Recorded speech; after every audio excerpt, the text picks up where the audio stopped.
নমস্কার বন্ধুরা, all India jobs today চ্যানেলে তোমাদের সবাইকে স্বাগত।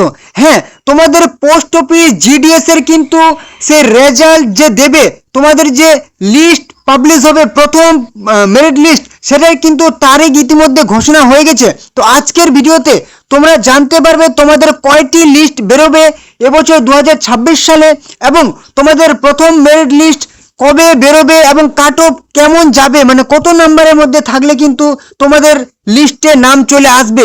তো অবশ্যই দেখে নাও। তার আগে গুরুত্বপূর্ণ কথা, তোমরা কিন্তু অনেকে ফর্ম ফিল আপ করেছো এবং অনেকের ফর্ম ফিল আপ কিন্তু রিজেকশন চলে আসছে, রিজেক্ট হয়ে যাচ্ছে, ফর্ম ফিল আপে ভুল হয়েছে। তোমাদের যাদের যাদের ফর্ম ফিল আপে ভুল হয়ে গেছে, তোমাদের কিন্তু এখনো সময় আছে। তোমরা কিন্তু এডিট বা কারেকশন করে নিতে পারবে ফর্মটি। তোমাদের স্টার্ট ডেট 18 তারিখ থেকে তোমাদের কিন্তু এডিট শুরু হয়েছে এবং 19 তারিখ তোমরা কিন্তু 18-19 তারিখ তোমরা কিন্তু এডিট করতে পারবে বা কারেকশন করতে পারবে। যদি তোমাদের ফর্ম ফিল আপে ভুল হয়ে যায়, তোমরা কিন্তু এই কারেকশনটা অবশ্যই করে নাও, ঠিক আছে? নাহলে কিন্তু পরবর্তীতে তোমাদের কিন্তু সমস্যা হবে। তো এবারে দেখে নাও তোমাদের যে প্রথম মেরিট লিস্ট, সেই প্রথম মেরিট লিস্টটা তোমাদের কবে পাবলিশ হবে। এই হচ্ছে অফিসিয়াল নোটিফিকেশন। এখানে কিন্তু পরিষ্কার করে বলা হয়েছে যে তোমাদের প্রথম মেরিট লিস্ট অর্থাৎ তোমাদের রেজাল্ট কবে যাবে, এবং সাথে তোমাদের কত নাম্বার পেলে তোমরা পাস করবে এবং তোমাদের কি কি ডকুমেন্টস রেডি রাখবে, সমস্ত ডিটেইলড ইনফরমেশন কিন্তু আজকের ভিডিওতে তোমাদের আমি প্রোভাইড করে দেবো। খুবই গুরুত্বপূর্ণ একটি বিষয়, ভালো করে লক্ষ্য করবে। এখানে বলেছি যারা কিন্তু রিজার্ভেশন অর্থাৎ বিভিন্ন এসসি এসটি ওবিসি পিডাব্লিউবিডি ইডাব্লিউএস কাস্টের মধ্যে পড়ছো, তাদের জন্য একটা ভালো ইনস্ট্রাকশন দেওয়া হয়েছে। ফরম্যাট অফ সার্টিফিকেট, তোমাদের কিন্তু অবশ্যই সেন্ট্রালাইজড সার্টিফিকেট বের করতে হবে, যেহেতু সেন্ট্রালের এটা এক্সাম, ঠিক আছে? সেন্ট্রালের নিয়োগ। In case of failure of the procedure certificate in the original, their candidature will be cancel. যদি তুমি অরিজিনাল সার্টিফিকেটটি না দেখাতে পারো যখন ডকুমেন্ট ভেরিফিকেশন হবে, তাহলে কিন্তু তোমার ক্যান্ডিডেচার বাতিল করতে হবে, ক্যান্সেল করতে হবে। দেখো, তোমাদের কিন্তু যেদিন ডকুমেন্ট ভেরিফিকেশন প্রাথমিকভাবে তোমাদের কিন্তু সেই শর্ট লিস্টেড বা সিলেক্ট করে দেওয়া হবে, কিন্তু তোমাকে 15 দিনের মধ্যে, তার 15 দিনের মধ্যে কিন্তু তোমাকে সেই অরিজিনাল ডকুমেন্টস সাবমিট করতে হবে। যদি না পারো তাহলে কিন্তু তোমার সিলেকশন বাতিল করে দেওয়া হবে। এবারে চলে আসি, তোমাদের কি কি ডকুমেন্টস সাথে নিয়ে যেতে হবে যখন তোমাদের ডকুমেন্ট ভেরিফিকেশন হবে। অবশ্যই সেই সমস্ত ডকুমেন্টসগুলি নিয়ে যাবে, না হলে একটা ডকুমেন্ট যদি তোমাদের ছাড়া পড়ে যায় তাহলে কিন্তু তোমাদের রিজেকশন হতে বাধ্য। তখন সে ওনারা কিন্তু অফিসাররা কোনো রকম এক্সকিউজ শুনতে রাজি নন। অবশ্যই কি করবে, কি কি সাথে নিয়ে যাবে, ডকুমেন্টস ইন অরিজিনাল, সাথে কিন্তু 2 সেলফ অ্যাটেস্টেড ফটোকপিস। তোমরা অরিজিনাল ডকুমেন্টসগুলোতে নিয়ে যাবে এই সমস্ত ডকুমেন্টস, সাথে কিন্তু 2 কপি জেরক্স করে নিয়ে যাবে সেলফ অ্যাটেস্টেড, ঠিক আছে? সিগনেচার এবং তোমাদের সেই তারিখ দিয়ে সেলফ অ্যাটেস্টেড করে নিয়ে যাবে, 2 কপি করে কিন্তু জেরক্স করে নিয়ে যাবে। এবার কি কি ডকুমেন্টস নিয়ে যাবে অবশ্যই দেখে নাও। অবশ্যই মার্কশিট, মাধ্যমিক যোগ্যতা যেহেতু অ্যাপ্লাই করছো, মাধ্যমিকের মার্কশিট। আইডেন্টিটি প্রুফ হিসাবে তুমি আধার কার্ড নিয়ে যেতে পারো, ঠিক আছে? Aadhaar card, voter card. Caste certificate, তুমি যেই কাস্টের আন্ডারে হচ্ছে সেই কাস্ট সার্টিফিকেট লাগবে, অরিজিনাল নিয়ে যাবে, সাথে 2 কপি জেরক্স। পিডাব্লিউবিডি সার্টিফিকেট, যদি তুমি পিডাব্লিউবিডি হও সেই সার্টিফিকেট, না হলে লাগবে না। যদি ইডাব্লিউ হয় সেই সার্টিফিকেট লাগবে, না হলে লাগবে না।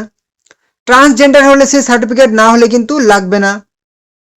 এবার ডেট অফ বার্থ প্রুফ হিসাবে তুমি কি অবশ্যই মাধ্যমিকের অ্যাডমিটও দিতে পারো, কিংবা তুমি বার্থ সার্টিফিকেট হলে খুবই ভালো, ঠিক আছে? এবারে কি বলেছে, medical certificate issued by a medical officer of any government hospital, government dispensaries, government primary health centre. তোমাদের যে প্রাইমারি হেলথ সেন্টার আছে সেখান থেকেও তুমি একটা মেডিকেল সার্টিফিকেট তোমাকে নিয়ে যেতে হবে, কিংবা তুমি গভর্নমেন্ট ডিসপেন্সারিজ, ঠিক আছে, কিংবা গভর্নমেন্ট সরকারি হাসপাতাল, যেখান থেকে হোক তুমি একটা কিন্তু মেডিকেল সার্টিফিকেট নিয়ে যেতে হবে। ওকে, এবারে certificate issued by the competent authority in respect of knowledge of the tribal local dialects or language in case of engagement of the caste of Arunachal Pradesh, Sikkim, Goa, ঠিক আছে? যারা অরুণাচল প্রদেশ, সিকিম, গোয়ায় অ্যাপ্লাই করবে, ঠিক আছে, সেখান থেকে অবশ্যই তোমাকে কিন্তু সেই লোকাল ভাষার কিন্তু একটা তোমাকে অবশ্যই কি সার্টিফিকেট ইস্যু, অবশ্যই সার্টিফিকেট লাগবে। তো এটা তোমাদের জন্য নয়, যারা অরুণাচল প্রদেশ কি হচ্ছে অরুণাচল প্রদেশ, সিকিম, আসাম, সিকিম, গোয়া, সেই ক্ষেত্রে কিন্তু লাগবে, ঠিক আছে?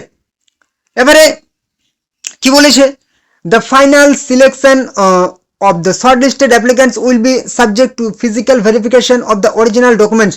মানে তোমার ফাইনাল সিলেকশন হবে যখন তুমি অরিজিনাল ডকুমেন্টসগুলি দেখাবে, তারপরে কিন্তু তারা একদম তোমার সিলেকশনটা কমপ্লিট হবে, ঠিক আছে।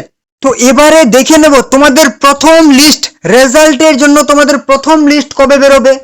দেখো এখানে যে পরিষ্কার করে লেখা আছে তোমাদের ফর্ম ফিল আপের লাস্ট ডেট ছিল 14 রেজিস্ট্রেশন এবং সাবমিশন অফ অ্যাপ্লিকেশনের লাস্ট ডেট ছিল 16 ফেব্রুয়ারি এবং কারেকশন তোমরা 18-19 তারিখে করতে হবে ফেব্রুয়ারি মাসের, এবং তোমাদের 28 ফেব্রুয়ারি কিন্তু তোমাদের প্রথম মেরিট লিস্ট বেরোবে, সেটা কিন্তু টেন্টেটিভ একটা ডেট দিয়ে দিয়েছে অফিসিয়ালি ভাবে, ঠিক আছে। রিলিজ অফ ফার্স্ট লিস্ট, ঠিক আছে, 28 ফেব্রুয়ারি 2026। তো এই দিনই কিন্তু তোমাদের প্রথম লিস্ট বেরোবে, ঠিক আছে। এটা কিন্তু অফিসিয়ালি এখনো পর্যন্ত জানানো হয়েছে। বাই চান্স কোনো রকম কারণবশত হয়তো এটা চেঞ্জও হতে পারে, কিন্তু চেঞ্জ সাধারণত হয় না, ঠিক আছে। তো এই তারিখটা তোমরা ধরে রাখো যে 28 ফেব্রুয়ারি তোমাদের কিন্তু প্রথম লিস্ট বেরোবে। এবারে চলে আসি তোমরা এই লিস্টে কাদের কাদের নাম থাকতে পারে। দেখো যাদের জেনারেল তাদের বলবো যে যাদের নাম্বার হচ্ছে 96%-এর ওপরে আছে, ঠিক আছে, 96%-এর ওপরে আছে, তাদের কিন্তু নাম এই লিস্টে চলে আসবে।